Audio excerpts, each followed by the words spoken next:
Dios es bueno, amén. Todo el tiempo nuestro Dios es bueno. Quiero que vayamos a la escritura en esta mañana, en Filipenses 4. Filipenses capítulo 4.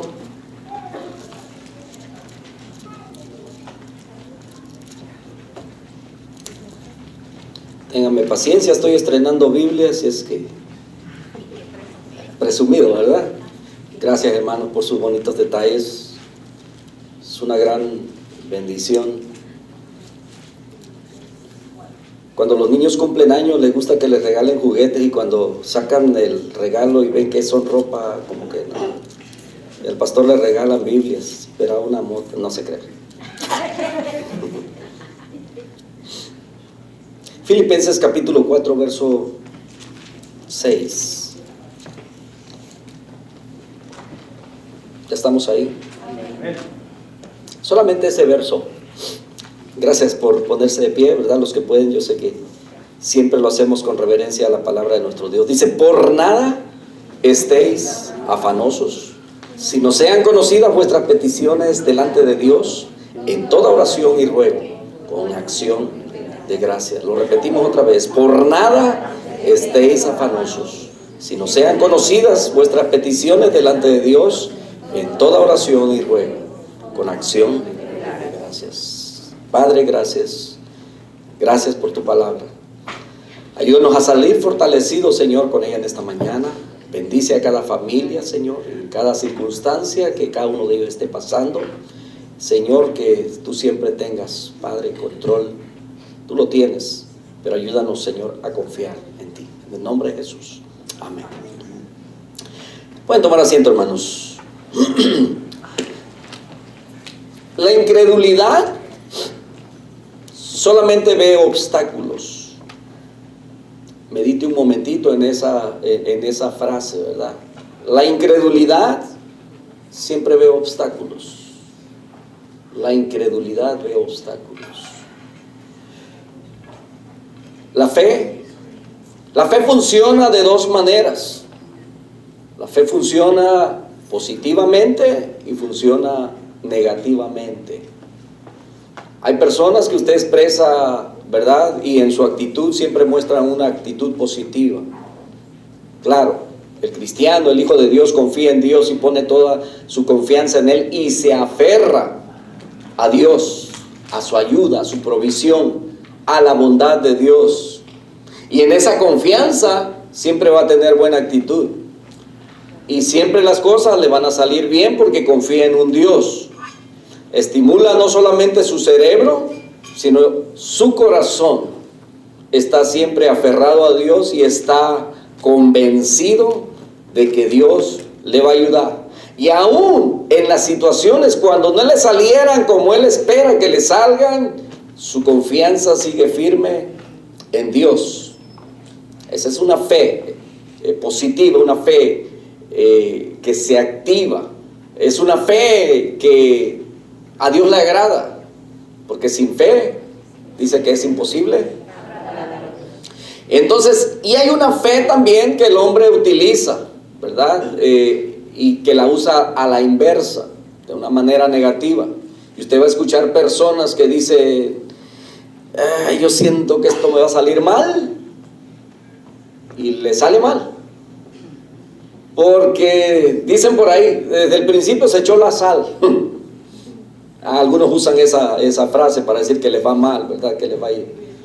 Y entonces hay mucha gente que va de mal en peor y siempre le sale mal porque siempre tiene esa actitud.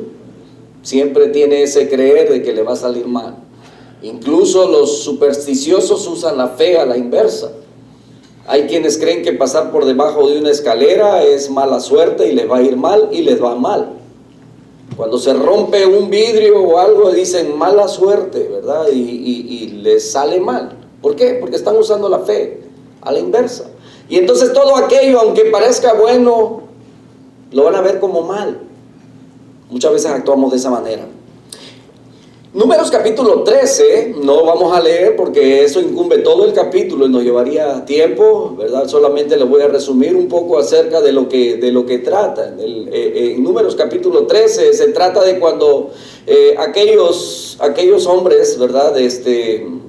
A Josué, Caleb y 10 más de las tribus, que no se mencionan los nombres de aquellos incrédulos, ¿verdad? Pero que eran jefes de tribu, enviados por Moisés a que fueran a revisar la tierra prometida que Dios ya les había dado. No que les iba a dar, sino que ya Dios se los había entregado desde la promesa que le había hecho a Abraham. Dice, toda esta tierra le va a pertenecer a tus generaciones. Dios le da promesa a Abraham.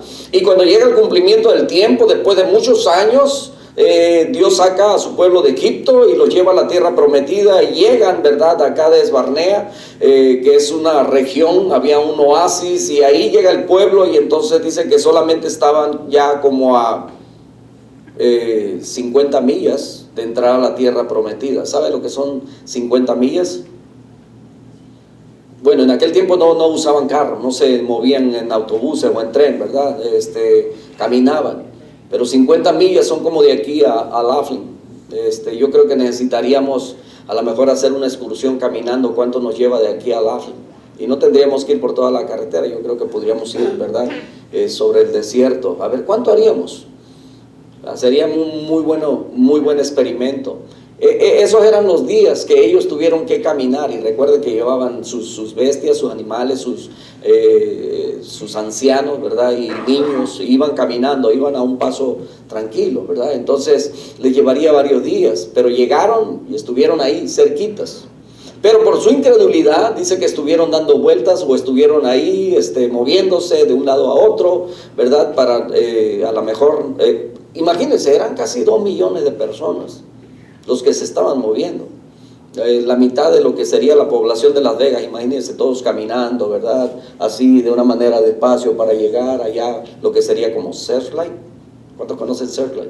El pueblito que pasamos despacito cuando vamos a Laughlin, ¿verdad? Más o menos, así para tener una idea. Imagínense toda esa multitud caminando, y estaban cercas. Dios les había prometido, no van a tener que hacer nada, ya hay parcelas, ya hay campos agrícolas, ¿verdad? Ya no, ¿verdad? Y dice la escritura que cuando entraron a esa tierra, dice que cesó el maná, el pan que Dios les regalaba diario, ¿verdad? Ya no tenían que salir y recoger, ahora iban a comer del fruto que daba aquella tierra. Pero el pueblo dudó, entonces no entraron.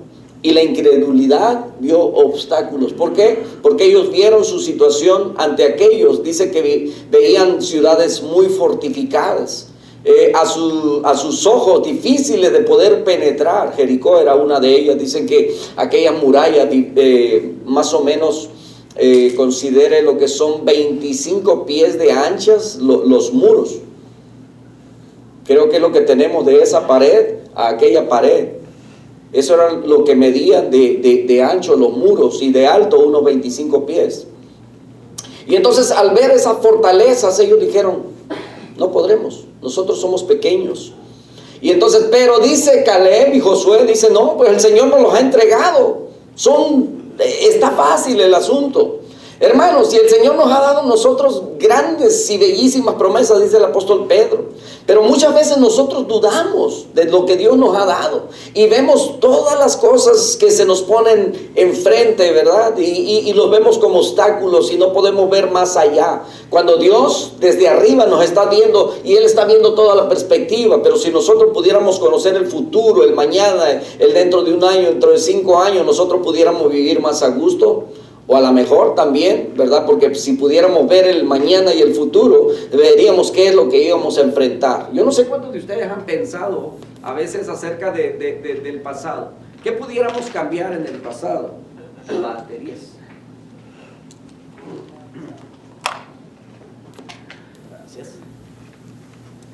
¿Qué pudiéramos cambiar ¿qué decir? ¿Qué pudiéramos cambiar en nuestro pasado si pudiéramos regresar el tiempo? Con la experiencia que ahora tenemos, ¿qué pudiéramos hacer? ¿Qué cambiaríamos? Uno de los acontecimientos más conocidos del libro de Números es el el informe negativo de los 10 espías, opuesto, por supuesto, al presentado por Josué y Caleb, y de ello resultó un severo castigo. Si usted se da cuenta, siempre van a ser pocas personas las que van a estar positivas en un trabajo. Usted va a conocer mucha gente, la mayoría de ellos, si usted hiciera una encuesta del por qué van a trabajar, yo creo que serían muy poquitos los que dirían, porque me gusta trabajar, me encanta mi trabajo. ¿Cuántos pueden decir eso?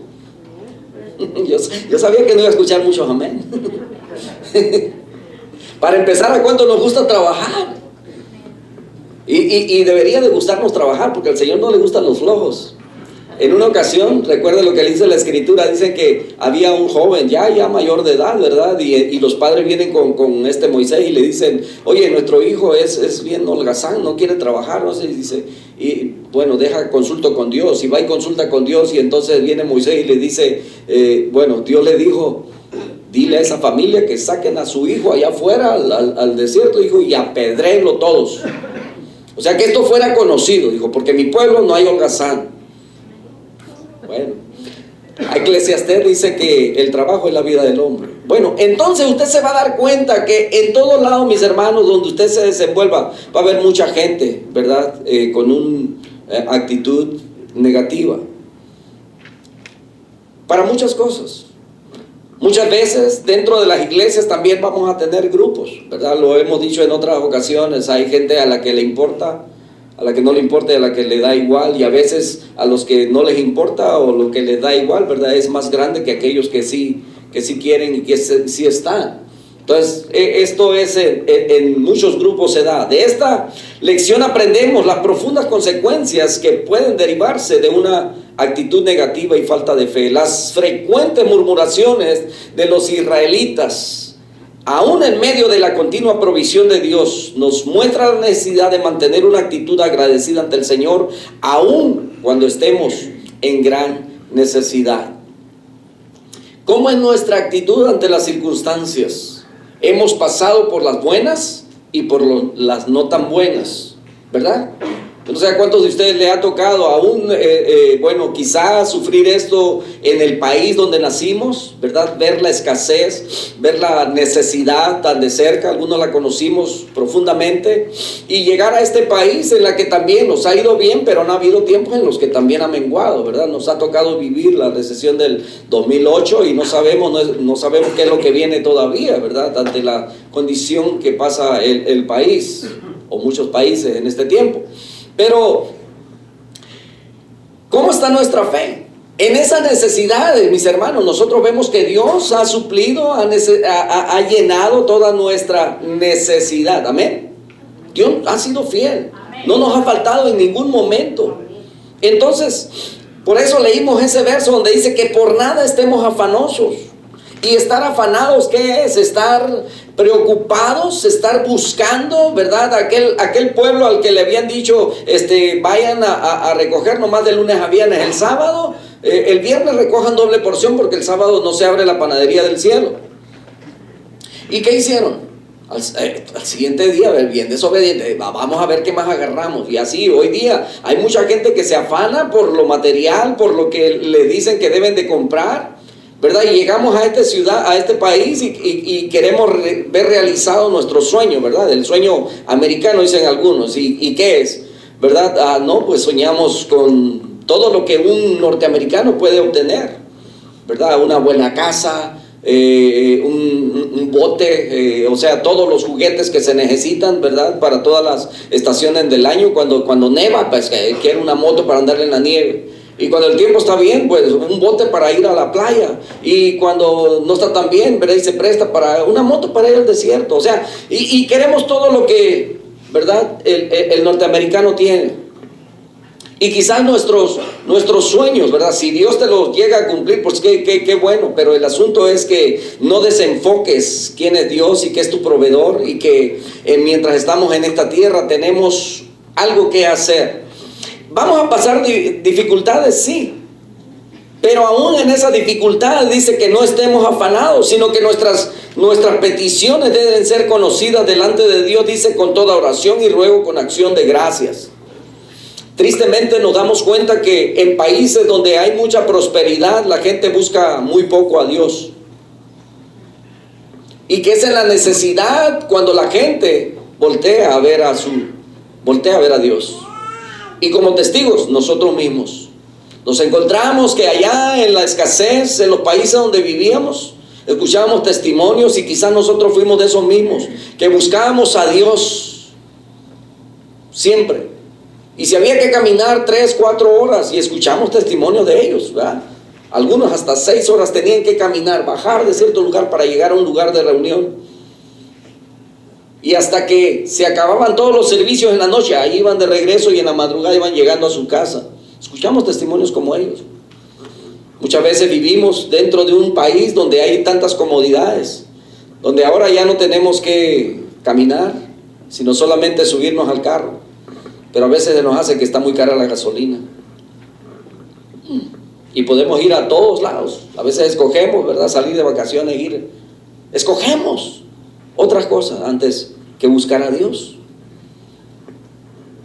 Josué llamó a la congregación a poner su fe en las promesas de Dios. Josué era confrontado continuamente por varias alternativas. La mayoría de sus decisiones iban en contra de la opinión popular. Pero en cada ocasión llamó al pueblo a poner su confianza en las promesas de Dios, en lugar de concentrarse en las difíciles circunstancias que enfrentaban. Hermanos, muchas veces las dificultades, las adversidades, las pruebas, todo ello como que nos desenfocan, quieren desviar, ¿verdad?, nuestra atención de Dios. Y tenemos dos opciones: o creemos en la promesa de Dios, nos aferramos a Dios, o dudamos de Dios. Y cuando dudamos de Dios, vamos a ver muchos obstáculos. Y cuando eso pasa, mis hermanos, eso nos aleja de Dios. Eso hace que nos enfriemos, que nos desanimemos, ¿verdad? Y que nos vayamos, nos alejemos de Dios. Y yo creo que debemos escoger aferrarnos a Dios. No importa qué tan grande sea la situación, qué tan grande sea aquello que está enfrente de nosotros. Tenemos que aprenderlo a ver desde la perspectiva de Dios. Que aun cuando sea muy severo y muy grande aquello que viene a nosotros, dice la Escritura, que Dios no nos da más de lo que podemos soportar, sino que juntamente con esas pruebas, juntamente con esas tentaciones, juntamente con esas dificultades o adversidades que estamos pasando, dice que Él nos da la salida. Amén. Entonces, el avance espiritual requiere de fe, y la incredulidad jamás verá otra cosa más que dificultades. Siempre veremos dificultades, ¿verdad? Cuando usted ve las cosas de una manera, con una actitud positiva, ¿verdad? En su trabajo, aunque lo traten mal, aunque le paguen mal y todo ello, ¿verdad? Pero usted hace bien y busca lo bien, y así como dice la Escritura, como para el Señor y no para el hombre, ¿verdad? Las cosas le van a salir bien, le va a ir bien. Porque el juez justo lo está viendo desde arriba y sabe que su corazón es íntegro y Dios lo va a bendecir. Si no le conviene ahí, de alguna manera Dios le cierra esa puerta y le abre otra mejor. Amén, hemos aprendido así. Que cuando estás sirviendo a Dios y las cosas te van mal, te corren del trabajo por ser cristiano, porque estás buscando a Dios, porque quieres servir a Dios, quieres entregarte y te has entregado al servicio de Dios, entonces, hermano, si se cierra es una bendición, si se cierra esa puerta, porque Dios siempre te va a abrir una mejor. Quizás a nuestra vista, a nuestros ojos, a lo mejor no nos parezca, no nos guste, pero es que nosotros no conocemos el futuro y Dios sí. Él es omnisciente y Él sabe lo que nosotros necesitamos y lo que nos va a ayudar y lo que es mejor para nosotros. Algunos tomamos decisiones en nuestra vida de acuerdo a lo que nosotros queríamos, lo que nosotros anhelábamos, y a lo mejor por un tiempo caminamos por ahí, pero cuando nos encontramos y descubrimos el propósito de Dios para nuestra vida y obedecimos y decidimos caminar ahí, Dios fue acomodando. Dice la Escritura: busca primeramente el reino de Dios y su justicia, y todas las demás cosas se van a ir añadiendo. Entonces Dios es un Padre bueno, amoroso, bondadoso, misericordioso, que siempre va a buscar lo mejor para nosotros, siempre. No debemos dudar de eso. Aún en medio del dolor y de las dificultades que a veces pasamos, tenemos que confiar que Él tiene lo mejor para nosotros. Josué y Caleb estaban dispuestos a hacer lo que no era popular y llamaban al pueblo a una fe positiva. Ambos dirigieron al pueblo hacia el futuro, resistiéndose a adoptar una actitud negativa y ayudando a levantar una generación que sirviera a Dios en fe. Todo el pueblo estaba en contra. Aquellos días se habían encargado de desanimar al pueblo, Pero ellos nos dijeron, no, lo que Dios nos ha dado es una promesa. Y todos murieron, incluso aquellos, ¿verdad?, que trajeron una respuesta, una noticia, ¿verdad?, negativa. Y fueron los únicos dos que entraron. Y déjeme decirle que Caleb fue de los últimos que posesionó la tierra. Lo leemos, lo hemos tenido en estudio, en sermones. Fue el último. Y fue el que creyó. Y es el que entró, el que había visto. Sin embargo, al final de todo, sus ojos pudieron ver la promesa cumplida de Dios. Fue y conquistó lo que los demás no quisieron conquistar. Él fue y conquistó los lugares donde había las fortalezas más fuertes, donde habían hombres, dice, grandes, dice que eran descendientes de Anac. Entonces, una fe positiva proclama una convicción y una confesión. Proverbios 18:21 dice que la muerte y la vida están en poder de la lengua. Y no es que, ¿verdad? Hay una doctrina por ahí, ¿verdad?, acerca de la, ¿cómo se dice? La confesión positiva. No sé si ustedes han escuchado acerca de ello, ¿verdad? Que esto se convierte como en algo, si usted le pone atención y sabe algo ha escuchado algo de la psíquica, es algo como eso, ¿verdad? Y entonces usted se golpea y usted dice, no me duele, no me duele, no me duele, no me duele, no me duele, y aunque se haya quebrado y no me duele, no me duele. Y sucede, pues le va a estar doliendo, ¿verdad? Eso no se domina así. Entonces, esta fe positiva de la que estoy hablando, mis hermanos, no se refiere a esa confesión positiva. Cuando Proverbios dice que la muerte y la vida están en poder de la lengua, y algunos la usan, dicen, lo que tú confieses, eso es lo que va a ser.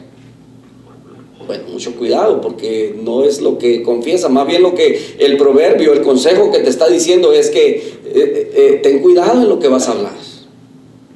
Ten cuidado, porque con la lengua ofendes, pero con la lengua puedes levantar el ánimo de alguien. Con la lengua es con la que dices a veces, señalas, ¿verdad? Con la lengua es con la que vas a poder destruir el corazón de alguien. Pero también con la lengua puedes edificar. Entonces, lo que está diciendo es que sé sabio. Cuando vas a decir algo, sé sabio, porque hay poder en las palabras. Y hay muchos que pueden dar testimonio a lo mejor en estos tiempos diciendo, no, si mi padre siempre me trató, eres un menso, eres un tonto, eres un imbécil, eres esto, lo otro, ¿verdad? Y entonces algunos crecieron pues creyéndose eso, ¿verdad? Que nunca iban a hacer nada en la vida, que nunca iban a progresar, nunca iban a prosperar, nunca iban a salir de ahí, nunca, ¿verdad? Se la creyeron. ¿Por qué? Porque hay poder en las palabras. Me llama la atención la biografía, ¿verdad?, de este señor que descubrió los focos, la luz. Thomas Edison. Ok.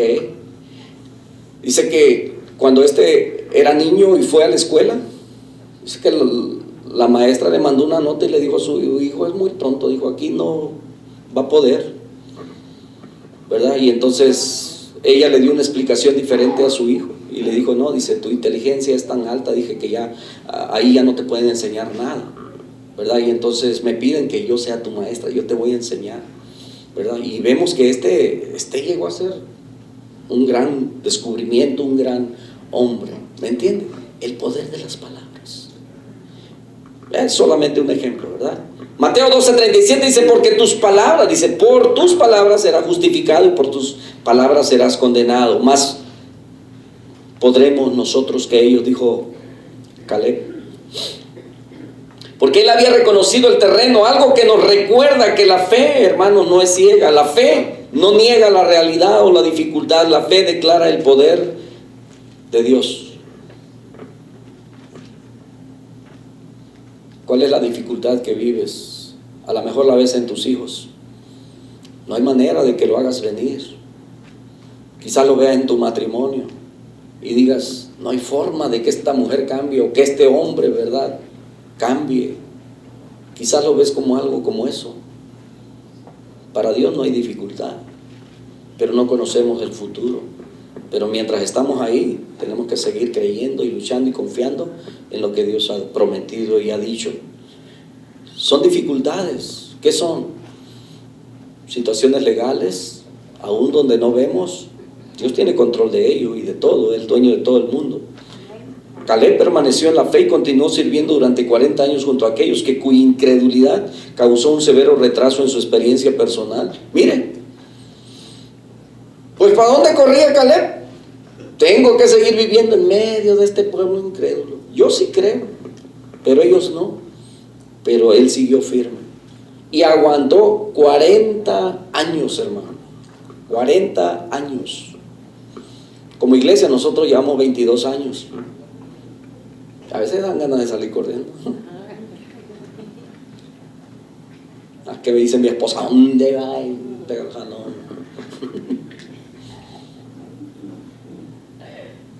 El hecho de que finalmente lograra la posesión de la tierra, y fue en una fecha tardía, fue hasta el último, eso indica que aunque vendrán retrasos, la confesión de fe traerá al final victoria al creyente. Hermanos,